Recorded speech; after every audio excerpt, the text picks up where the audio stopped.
Today I'm going to make a quick video of how to remove the spark plugs on this 2016 Kia Soul.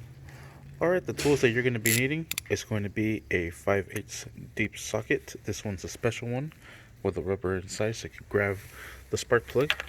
So let's just go ahead and insert it from there. What you first have to do is remove the coil packs. It is a 10mm socket just sitting on top. I made a video on how to do that. Got all 4 of them out right here already. Now we're going to remove the spark plug, so we're going to go ahead and break it loose and just go ahead and drive it all the way out.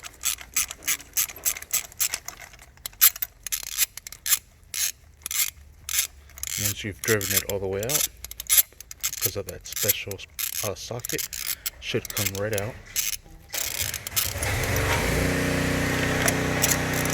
Still in there.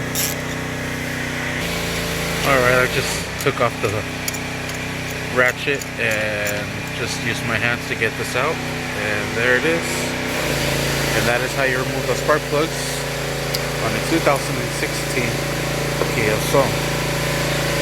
Have the next video of how to install them. Brand new Enki J's. There's the part number. But this video is how to remove them. Thank you for watching. Please like and subscribe.